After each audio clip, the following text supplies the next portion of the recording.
कि अभी जितने भी जो बच्चे हैं जो पढ़ाई लिखाई कर रहे हैं, उनसे मेरा निवेदन है कि एक शानदार लक्ष्य बनाकर आप जिस भी फील्ड में जाना चाहते हैं, चाहे वो मेडिकल की बात हो, चाहे वो इंजीनियरिंग की बात हो, चाहे वकालत के क्षेत्र की बात हो, चाहे बिजनेस सेक्टर की बात हो, चाहे कृषि के क्षेत्र की बात हो, आप इन क्षेत्र में जाने के लिए सबसे पहले पढ़ाई प्रारंभ कीजिए। और आप इन क्षेत्रों में जाने के लिए सबसे पहले प्रतियोगी परीक्षाओं की आपको सबसे पहले तैयारी करना पड़ेगा, क्योंकि हमारे समाज के जो युवा है उनका टारगेट ये होता है कि पहले पास हो जाएं, उसके बाद देखेंगे। यहीं पर अगर दूसरे समाज की अगर हम बात करेंगे तो वो बच्चा 10वीं से एक टारगेट बनाता है कि मुझे आईएएस बनना है, आईपीएस बनना है, मुझे डॉक्टर बनना है, मुझे इंजीनियर बनना है, क्या बनना है।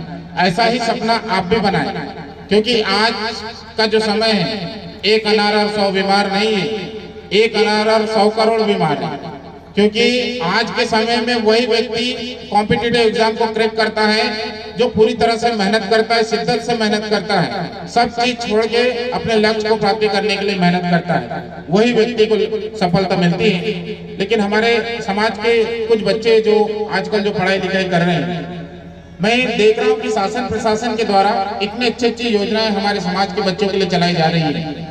इतने सब कुछ देने के बाद भी हमारे समाज का जो बच्चा है पढ़ाई लिखाई छोड़ रहा है और कौन से सेक्टर में जा रहा है। अब बोलूंगा तो थोड़ा सा बुरा लगता है। बराबरी करो। आप देखना कि हमारे गांव में कोई अन्य वर्ग के भी लोग होंगे, वो 1-2 साल में अगर कोई चीज की शुरुआत किए होंगे तो 2-3 साल बाद वो कितने डेवलप हो जाते हैं, कितने विकसित हो जाते हैं, उनका परिवार जमीन से यहाँ आ जाता है। लेकिन हमारा जो समाज है वो वहां का वहीं रहता है। तो हमारे जो युवा लोग हैं जो पढ़ाई लिखाई छोड़ रहे हैं, उनसे मेरा निवेदन है, कई बार तो ऐसा होता है कि हमारे समाज के युवा लोग बोलते हैं कि हमारी आर्थिक स्थिति अच्छी नहीं है इसलिए हमने पढ़ाई छोड़ दिया है, हमारे पिताजी पैसा नहीं लगा रहे हैं इसलिए पढ़ाई छोड़ दी है। लेकिन यही अगर हम दूसरे की बात करें, दूसरी चीजों की, तो यहाँ हमारा समाज दारू पीने में नंबर 1, लड़ाई झगड़ा में नंबर 1, इन क्षेत्रों में आगे कैसे बढ़ रहा है। गलत चीजों में नकल कर रहा है लेकिन अच्छी चीजों की नकल नहीं कर रहा है। भाई दारू पीने में भी आर्थिक स्थिति आड़े आनी चाहिए कि नहीं आनी चाहिए, पर वहां पर वो कहीं ना कहीं चोर के, कहीं घर में जो अनाज पड़ा रहता है उसको बेच के लेकिन वो दारू पीता है, गलत संगति में जाता है। इसी का परिणाम है कि आज का जो युवा है, हम बोलते हैं युवा देश की रीढ़ है, लेकिन कहीं ना कहीं आज रीढ़ टेढ़ी होते जा रही है। जाना ऊपर चाहिए लेकिन ऐसा नीचे की ओर जा रही है। इसलिए कहीं ना कहीं हमारे जो समाज के युवा है बिगड़ते जा रहे हैं। और आने वाले समय में हम जिन लोगों को समाज की जिम्मेदारी देना चाहते हैं, अगर वही लोग सक्षम नहीं होंगे, उनके अंदर नेतृत्व के गुण नहीं होंगे, तो निश्चित तौर से समाज को गर्त में जाने से कोई नहीं रोक सकता। आज यहाँ पर जो दादा लोग हैं, मैं तो लगातार ही घूमता हूँ, कुर्ता पायजामा पहना हूं तो ऐसा मैं सोचना कि मैं नेता हूं। मैं इलाज भी करता हूं, डॉक्टर भी हूं, गोली भी लिखता हूं, और जिसके दिमाग में जो कचरा रहता है वो बीमारी है उसका भी इलाज करता हूं। मतलब ऑलराउंडर डॉक्टर हूं मैं। हर टीम में एक ऑलराउंडर होता है कि नहीं, तो वैसे मैं भी ऑलराउंडर की भूमिका निभाता हूं। और मैं प्रयास करता हूं कि हर जगह जब भी जाते हैं, तो ये छिंदवाड़ा में पहली बार कोयापुली में मुझे मातृशक्तियों की इतनी भीड़ दिखी, नहीं तो हमारे बैतूल में सबसे ज्यादा पितृशक्तियों की भीड़ रहती है।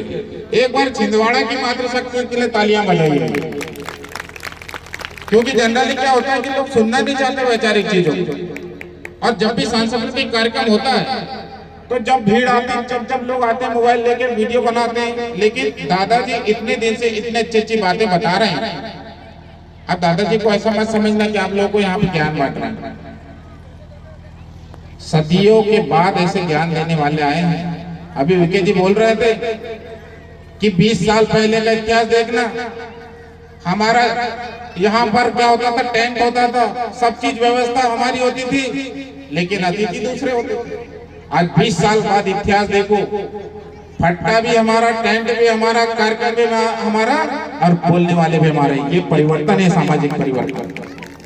अगर ऐसे ही हमारे समाज के युवा आगे बढ़ेंगे तो निश्चित तौर से हमारा समाज भी शिक्षा के क्षेत्र में, स्वरोजगार के क्षेत्र में, राजनीति के क्षेत्र में, हर सेक्टर में आगे आएगा। इसलिए ये तो